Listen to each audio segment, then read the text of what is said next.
हे champ, कैसे हो आप सब। आई होप आप सभी बहुत ही अच्छे होंगे और जो आपके एग्ज़ाम की प्रिपरेशन है वो काफ़ी अच्छे तरीके से चल रही होगी। गाइस देखो, मैं आपके लिए हर बार मंथली आपके लिए एक शेड्यूल लेके आती हूँ। अगर ये उन्हीं बच्चों के लिए हेल्पफुल रहेगा जो मेरे साथ स्टार्टिंग से जुड़े हुए हैं, जब से मैंने ये प्लान आपको प्रोवाइड किया है कि आपको अप्रैल के मंथ में, मई के मंथ में, जून के मंथ में कैसे अपनी स्ट्रेटेजी को फॉलो करते हुए चलना है। ठीक है, तो अब मैं आपके लिए जो अगस्त के मंथ का प्लान लेके आई हूँ, आई होप ये आपकी हेल्प करेगा। और जो बच्चे मेरी पुरानी वीडियो देखा है, जिसने जुलाई का भी प्लान देखा है, वो इससे रिलेटेड कर पाएंगे कि हाँ, मेरे जुलाई के मंथ में क्या क्या चीज़ें हो गई थी और अब मुझे अगस्त में क्या क्या करना है। ठीक है, तो ये कुछ आपके प्लान्स हैं, कुछ टारगेट हैं जो आपको इस मंथ में कंप्लीट कर लेने हैं। ठीक है, तो हम बात करेंगे कि लेट्स सी, वीडियो को स्टार्ट करते हैं।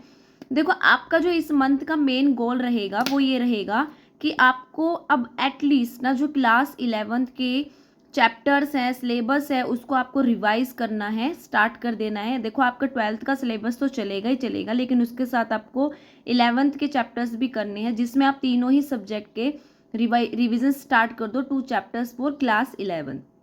और आपको साथ के साथ बैलेंसिंग रखनी है कि आपको एक न्यू चैप्टर्स करना है, उसके साथ साथ उसकी रिवीजन करनी है। और अब इस टाइम ध्यान देना कि आपको मोर एप्लीकेशन बेस्ड है, असर्शन रीजन, एमसीक्यूज है, उनकी प्रैक्टिस करना। आपको एमसीक्यूज प्रैक्टिस तो करनी ही करनी है, लेकिन आपको असर्शन रीजन बेस्ड है, उस पर भी ध्यान देना है।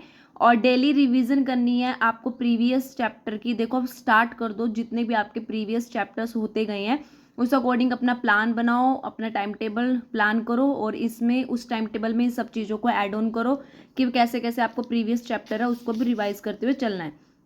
अब जो आपके टारगेटेड चैप्टर्स रहेंगे, ये मैं आपको कुछ टारगेटेड चैप्टर्स बता रही हूँ कि आपको इस मंथ में क्या कर लेना है।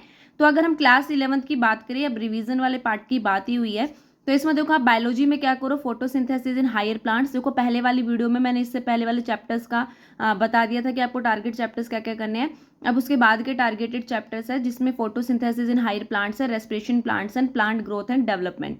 वहीं केमिस्ट्री की बात करें तो आप some basic principles of organic chemistry है, जीओसी करना। साथ के साथ आपको जो रिडॉक्स है, इक्विलिब्रियम है, उसके क्वेश्चन प्रैक्टिस को भी करना है। ठीक है, अब जो फिजिक्स है, फिजिक्स में आप देखो कि जो आपके जो चैप्टर्स आते हैं वो आता है मैकेनिकल प्रॉपर्टीज ऑफ सॉलिड्स है, मैकेनिकल प्रॉपर्टीज ऑफ फ्लूइड्स है, थर्मल प्रॉपर्टीज ऑफ मैटर्स है, एंड स्टार्ट करने आपको प्रीव्यू ऑफ थर्मोडायनेमिक्स। ठीक है, आपको थर्मोडायनेमिक्स का कुछ पार्ट अब स्टार्ट कर लेना है, मतलब आपको देखना है और इसके क्वेश्चन प्रैक्टिस भी कर लेनी है। मतलब स्टार्ट कर दो, हम नेक्स्ट में भी इसको लेके चलेंगे।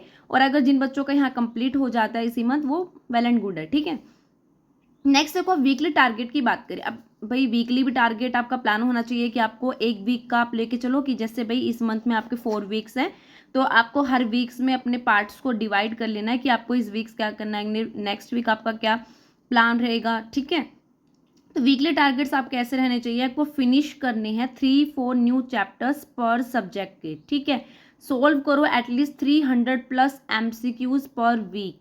और आपको वीकेंड पे एक टेस्ट ज़रूर देना है। और जो संडे का आपका दिन होता है, उस दिन आप क्या करो, जो आपने पास्ट मंथ में चैप्टर्स करे हैं उनको ज़रूर देखो। मान लो आपने अपनी प्रिपरेशन है जून के मंथ में स्टार्ट की है, तो देखो, जो जून का सिलेबस है उसका भी तो आपको रिवीजन करना होगा ना। ऐसा तो नहीं है कि आप उसको करके छोड़ दोगे और आप सोचो कि नहीं, मैं तो एग्ज़ाम से 1 महीने पहले ही उसकी रिवीजन करूंगा। तो देखो, 1 महीने पहले अगर आप उसको रिवाइज करने बैठ जाओगे तो आपको ऐसा लगेगा कि यार, मैंने ऐसा तो नहीं है मैंने फर्स्ट टाइम पढ़ा हो, कुछ कुछ चीज़ें आप उसमें भूल भी जाओगे।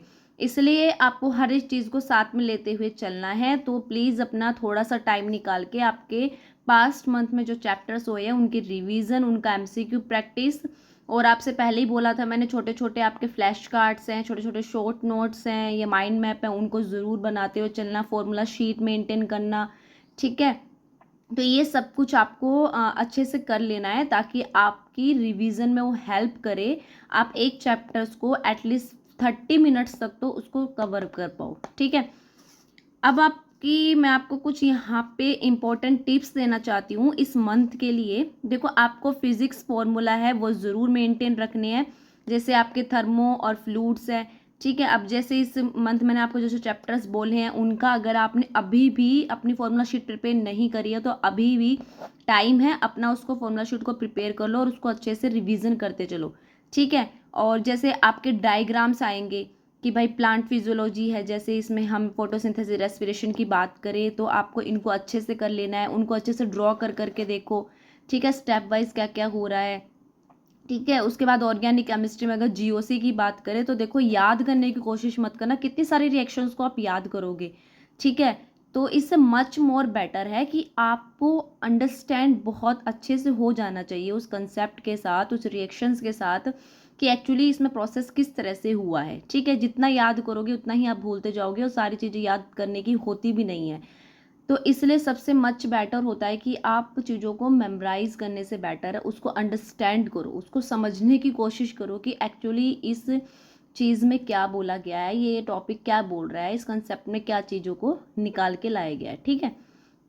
अब सबसे लास्ट है कि आपको जो बायोलॉजी है उसको रिकॉलिंग करना है एनसीईआरटी को लाइन बाय लाइन, और वो भी फास्टली, ठीक है। अगर अभी से आप अपनी आदत डालोगे तो ही आप अपनी बायोलॉजी की एनसीईआरटी के साथ एक ऐसा तालमेल बना पाओगे कि आपको पता ही नहीं चल रहा कि आप कितनी जल्दी जल्दी एक चैप्टर्स को कवर कर रहे हो और बहुत ही अच्छे तरीके से कर रहे हो, ठीक है। तो गाइज देखो, ये आपके लिए कुछ अगस्त के मंथ के लिए कुछ टिप्स थे, कुछ पॉइंट्स थी, स्ट्रेटेजी थी कि आपको इस मंथ को किस तरह से लेके हुए चलना है, ठीक है। आई होप ये वीडियो आपकी हेल्प करेगी और आप अपना ध्यान भी रख रहे होंगे, ठीक है। बिल्कुल भी स्ट्रेस मत लेना, अपने आप को कॉन्फिडेंस अपना मेंटेन रखो, अपने साथ के लोगों से बात करो, और आप इस रेस में अकेले नहीं हो, ये बिल्कुल भी मतलब भूलना कि हाँ आप अकेले लगे हुए हो।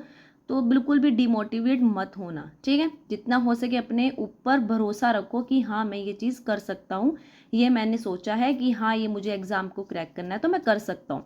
हमेशा पॉजिटिव सोचो, जितना नेगेटिव सोचोगे उतने ही नेगेटिव थॉट्स आपके माइंड में आएंगे और आप नेगेटिव होते चले जाओगे। तो इससे मच बेटर है कि आप पॉजिटिव सोचो, हमेशा अपने आप को ये लाइंस बोलो कि हाँ मैं ये कर सकता हूँ और मुझसे ये हो जाएगा, ठीक है गाइस। अब मिलेंगे नेक्स्ट वीडियो में, जब तक आप अपना ध्यान रखें, take care and bye bye.